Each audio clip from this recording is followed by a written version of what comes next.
에스라가 유다 지파의 기록에서 가장 특별한 이유는 의심할 여지 없이 유다 지파가 시므온, 베냐민, 레위와 함께 가나안에서 다른 지파들보다 오래 살아남았을 뿐만 아니라 시간이 흘러 이 기록이 쓰여진 지금, 다른 지파들이 아수르 왕국에서 일반성을 잃었을 때 포로에서 돌아와 유다 왕국을 구성했던 지파이기 때문일 것입니다.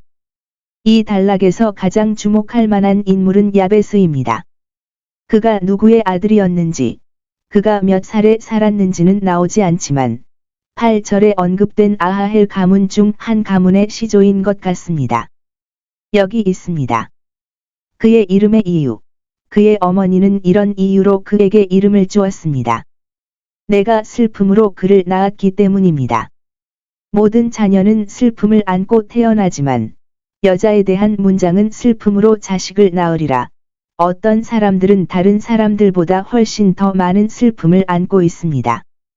보통은 아이를 낳을 때의 슬픔은 나중에 아이가 태어난 기쁨 때문에 잊혀지지만 여기서는 그 슬픔이 너무 특별해서 아이가 할례를 받을 때 기억하고 아이가 사는 동안 그 기억을 영속시키기 위해 주의를 기울인 것 같습니다. 아마도 어머니는 슬픔으로 죽어갈 때 라헬이 아들 베노니를 불렀던 것처럼 하베스라고 불렀을 것입니다. 또는 그 슬픔을 극복하고 나서 기록해 두었다면 그 슬픔 속에서 자신을 지탱해 주시고 그 슬픔을 이겨내게 해주신 하나님께 살아있는 한 계속 감사하기 위해 스스로에게 계속 기억하기 위해서였을 수도 있습니다. 우리의 슬픔을 자주 상기시키는 것이 도움이 될 수 있으며 우리가 항상 고난의 날에 가졌던 것과 같은 생각을 가지고 떨림으로 기뻐하는 법을 배울 수 있습니다. 이는 그분이 자신을 낳으신 이 세상이 얼마나 눈물 골짜기이며 며칠을 기대해야 하고 고난으로 가득 차 있는 곳인지 그에게 알려주기 위함입니다. 그의 이름에 담긴 슬픔은 그의 영혼의 진지함을 더하는 데 도움이 될 수 있습니다. 또한 어머니를 사랑하고 공경하며 모든 일에 수고하여 그토록 많은 슬픔을 안고 그를 세상에 데려온 어머니에게 위로가 되도록 노력해야 한다는 것을 일깨워 줄 수도 있습니다. 그러므로 자녀가 부모를 공경하는 것은 경건이니라. 그의 인격의 탁월함. 그는 형제들보다 더 존귀했고 하나님의 은혜로 그들보다 자격이 있었고 하나님의 섭리로 그들보다 위엄이 있었으며 그들은 덕을 행했지만 그는 그들 모두를 뛰어넘었습니다. 이제 그의 어머니가 그를 낳은 슬픔은 풍성하게 보상되었습니다. 그녀의 모든 자녀 중에서 가장 귀하게 여겼던 그 아들로 인해 그녀는 가장 행복했고 고난에 비례하여 기뻐했습니다.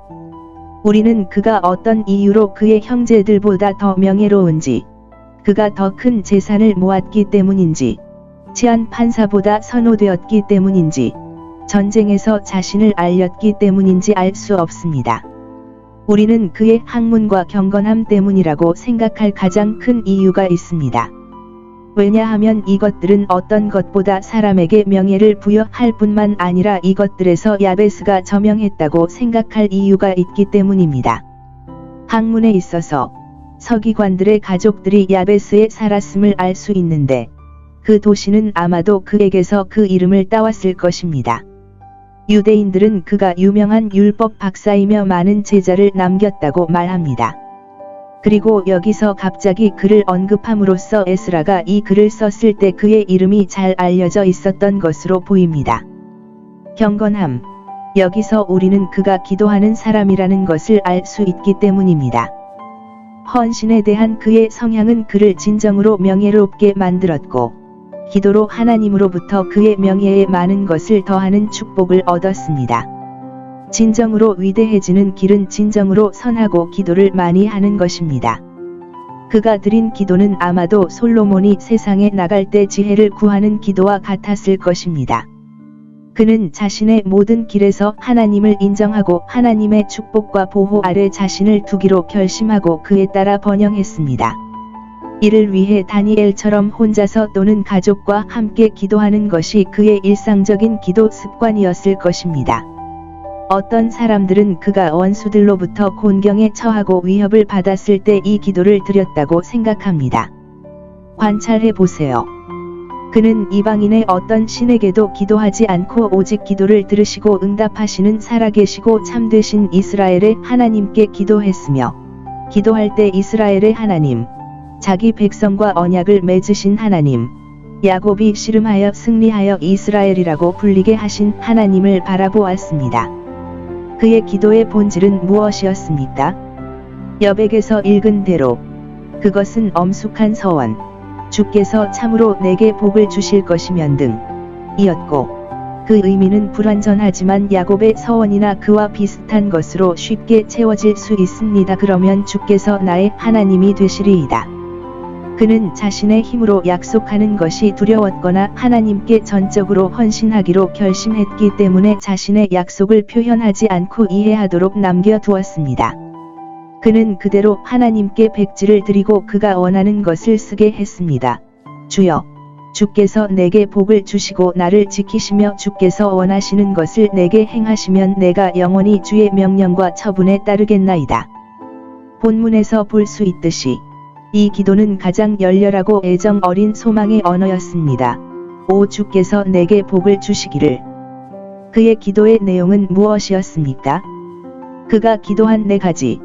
하나님이 참으로 그에게 복을 주실 것을, 축복이여, 주께서 내게 복을 주시고 다양하고 풍성한 복으로 내게 크게 복을 주시옵소서. 아마도 그는 하나님께서 아브라함에게 하신 약속인 내가 내게 복을 주리라는 약속을 염두에 두고 있었을 것입니다. 아브라함의 그 복이 내게 임하게 하소서. 영적 축복은 최고의 축복이며 영적 축복을 받은 사람은 참으로 복된 사람입니다. 하나님의 축복은 실제적인 것이며 실제적인 효과를 낳습니다. 우리는 축복을 바랄 수 있지만 그분은 그것을 명령하십니다. 그가 축복하는 자는 참으로 복을 받습니다. 그가 그의 해안을 넓혀 주시고 일이나 전쟁으로 그의 제비에 떨어진 것을 늘리기 위한 그의 노력을 번창하게 해 주실 것입니다. 하나님께서 우리의 마음을 넓혀 주시고 그리하여 하나님 자신과 하늘 가나안에서 우리의 몫을 넓혀 주시는 것이 우리의 소망과 기도가 되어야 합니다. 하나님의 손이 그와 함께 하시기를. 이 유다 지파를 위한 모세의 기도는 자기 손으로 족하게 해달라는 것이었으나 야베스는 하나님의 손이 그와 함께 하시고 그의 능력이 임재하지 않는다면 그렇게 될 수 없다고 기대합니다. 우리를 인도하시고 보호하시고 강하게 하시고 우리 안에서 그리고 우리를 위해 모든 일을 행하시는 하나님의 손은 참으로 우리에게 충분하고 모든 것이 충분한 손입니다. 악, 죄의 악, 환난의 악, 원수들의 모든 악한 계획으로부터 그를 지키시어 그를 해치거나 슬퍼하지 않게 하시고 그를 참으로 야베스, 즉 슬픔의 사람으로 만들지 않게 하소서. 원문에는 그의 이름에 대한 암시가 있습니다. 하늘에 계신 아버지, 나를 악에서 구하소서. 그의 기도의 성공은 무엇이었습니까?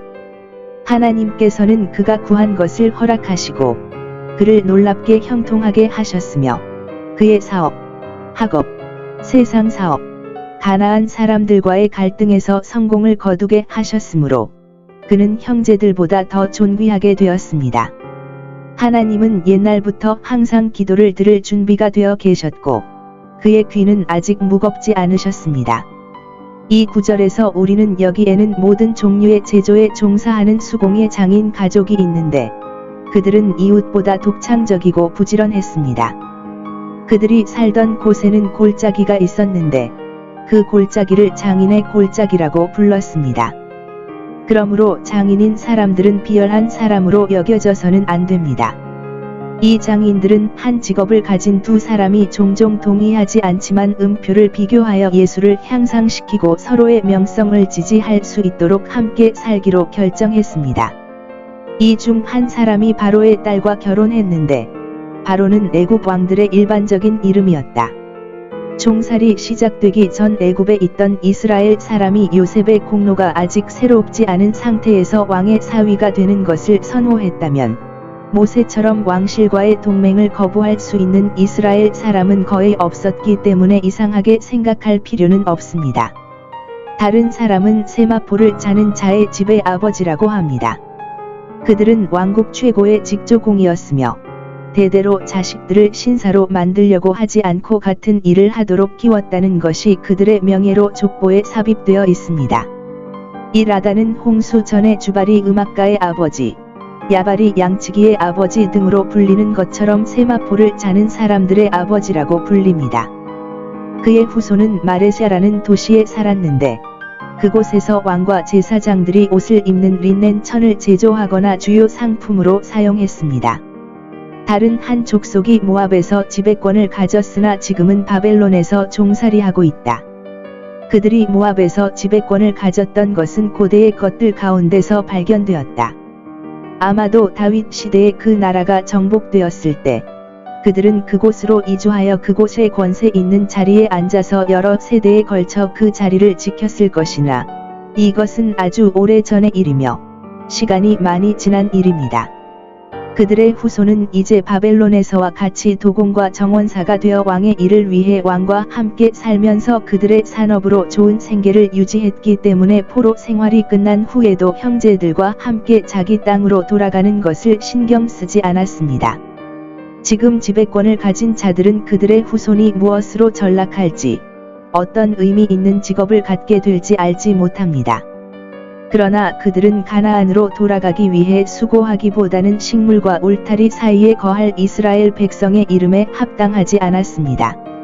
여기에는 시므온 지파의 족보 중 일부, 특히 그 지파의 왕자들이 나와 있습니다. 비록 큰 지파는 아니었지만 이 지파에 대해서는 그들이 크게 증가했지만 유다 자손과 같지 않다고 말합니다. 하나님께서 번성케 하시는 사람들은 더 번성하는 다른 사람들을 보더라도 감사해야 합니다. 여기서 주목할 것은 그들에게 할당된 성읍들, 여호수아 등을 참고하십시오.